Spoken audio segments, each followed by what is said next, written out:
नमस्कार, तुमचं मराठी न्यूज गॅलरीमध्ये मनापासून स्वागत. राज्यातील महिलांना ई पिंक रिक्षा खरेदी करण्यासाठी सरकार आता 80,000 रुपयांचं अनुदान देणार आहे. त्या संबंधित सरकारने जी-आर ही काढलेला आहे आणि या जी-आरच्या अंतर्गत 10,000 महिलांना या योजनेचा लाभ मिळणार आहे आणि ई पिंक रिक्षा खरेदी करण्यासाठी अनुदान मंजुरीही देण्यात आलेली आहे. तर त्या संबंधित काही अटी आणि काही शर्ती सरकारने ठेवलेल्या आहेत.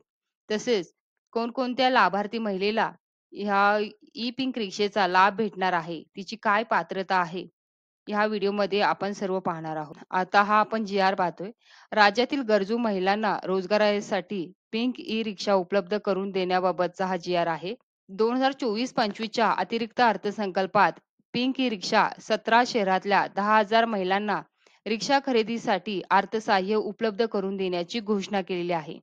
त्या अनुषंगाने राज्यातील महिला व मुलींना रोजगार निर्मिती चालना देणे, त्यांचे आर्थिक सामाजिक पुनर्वसन करणे, त्यांना स्वावलंबी बनवणे हा सरकारचा त्यामागचा उद्देश आहे. राज्यातील महिला व मुलींना रोजगार निर्मिती चालना देणे, त्यांच्या आर्थिक सामाजिक पुनर्वसन करणे, महिला व मुली यांना सुरक्षित प्रवास करणे यासाठी नोकरी तसेच रोजगाराच्या जास्त संधी उपलब्ध असलेल्या मुंबई उपनगर, ठाणे, पुणे, नाशिक, नागपूर, कल्याण, अहमदनगर, नवी मुंबई, पिंपरी, अमरावती, चिंचवड, पनवेल, छत्रपती संभाजीनगर, डोंबिवली, वसई विरार, कोल्हापूर, सोलापूर या शहरात इच्छुक महिलांना रिक्षा खरेदी करण्यासाठी अर्थसहाय्य व चालवण्यासाठी इतर सोयी-सुविधा उपलब्ध करून देण्यासाठी राज्यातील गरजू महिलांना रोजगारासाठी पिंक ई-रिक्षा ही योजना लागू करण्यास शासनाने मान्यता दिलेली आहे. जी पिंक ई-रिक्षा ही योजना आहे, ते 10,000 लाभार्थी महिलेला ह्या योजनेचा फायदा भेटणार आहे. शहर आणि लाभार्थीही दिलेले आहेत. मुंबई उपनगरामध्ये 1400 लाभार्थ्यांना ही पिंक ई-रिक्षा भेटणार आहे. प्रत्येक शहरामध्ये किती लाभार्थी असणार आहेत, त्याचे हे सरकारने इथे हे जिल्हे दिलेले आहेत. एकूण 17 जिल्हे आहेत.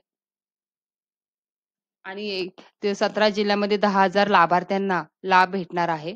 ह्या योजनेचा उद्देश काय आहे? राज्यातील महिला व मुलींना पुरेशा सोयी, सुविधा उपलब्ध करून रोजगार निर्मिती चालना देणे, त्यांचे आर्थिक सामाजिक पुनर्वसन करणे, मुली व महिला स्वावलंबी आणि आत्मनिर्भर करणे, महिला व मुलींना सुरक्षित प्रवास करता यावा. या योजनेचे स्वरूप काय असणार आहे? गरजू महिलांना रिक्षा खरेदी करण्यासाठी अर्थसहाय्य देण्यात येईल. तर ई-रिक्षाच्या किमतीमध्ये सर्व करांच्या जी रजिस्ट्रेशन, रोड टॅक्स इत्यादींचा समावेश असेल. नागरी सहकारी बँका, जिल्हा मध्यवर्ती सहकारी बँका, राष्ट्रीयकृत बँका, खाजगी बँकांकडून ई-रिक्षा किमतीच्या 70% कर्ज उपलब्ध करून देण्यात येईल. 20% अनुदान देणार आहे आणि योजनेचे लाभार्थी महिला व मुली यांच्यावर 10% आर्थिक भार आहे. म्हणजे 10% रक्कम जी लाभार्थी महिला आहे तिला भरावी लागणार आहे. 70% कर्ज आपल्याला सरकार उपलब्ध करून देणार आहे आणि जी 20% अमाउंट आहे ते सरकार भरणार आहे. म्हणजे 4 लाखाची समजा जर रिक्षा असेल तर 4 लाखावरती 20% अनुदान म्हणजे 80,000 सरकार भरणार आहे. 10% आपल्याला स्वतः भरायचे आणि 70% जे आपल्याला कर्ज दिले आहे, ते आपण स्वतः फेडायचं आहे. 5 वर्षामध्ये ही कर्जाची रक्कम आहे ती परतफेड करायची आहे. म्हणजे एकूण 60 महिन्यामध्ये जे 70% आपल्याला सरकार जे कर्ज देणार आहे, ते आपल्याला फेडायचं आहे. त्यासंबंधित पात्रता का आहे?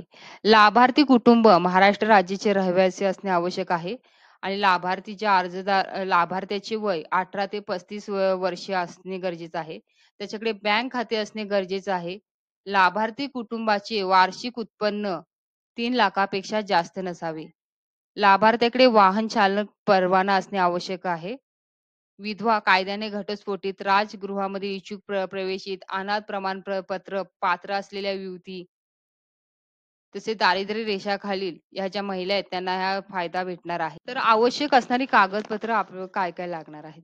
तर योजनेसाठी ऑनलाईन अर्ज करण्यासाठी आपल्याकडे आधार कार्ड, पॅन कार्ड, तसे आपले डोमेसील लागणार आहे आणि जे आपला कुटुंब प्रमुख आहे, त्याचे जे वार्षिक उत्पन्न आहे, ती 3 लाखापेक्षा जास्त नसावे. आपल्याकडे बँक खाते बुक असणे गरजेचं आहे. पासपोर्ट आकाराचा फोटो लागेल.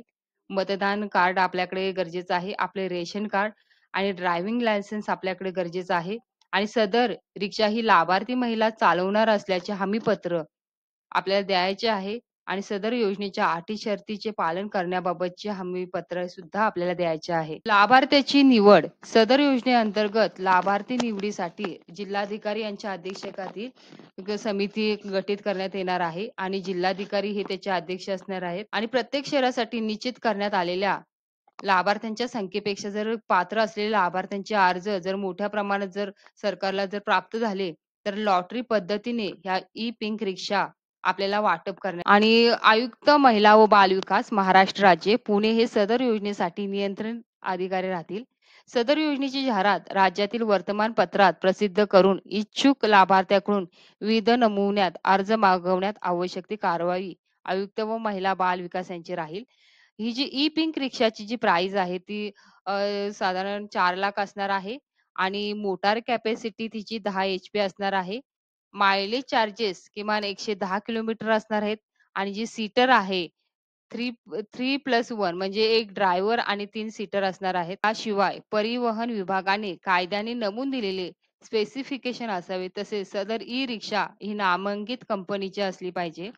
शासनाच्या प्रचलित धोरणास अनुसरून विविध कार्यपद्धतीचा वापर करून एजन्सी कंपनीची निवड आयुक्त व महिला विकास महाराष्ट्र राज्य पुणे यांच्या मार्फत शासनाचे मान्यतेने कार्य करण्यात येईल. तसेच ही जी योजनेची जी कार्यपद्धती आहे ती इच्छुक महिला पिंक ई रिक्षासाठी जिल्हा व महिला बाल विकास अधिकारी यांच्या कार्यालयाला अर्ज करतील. जर तुम्हाला जर अर्ज करायचे असतील तर तुम्ही या पद्धतीने अर्ज करू शकता. पात्र अर्जाची अंतिम छाननी करण्याची जबाबदारी जिल्हाधिकारी यांच्या अध्यक्षतेखालील समितीची राहील.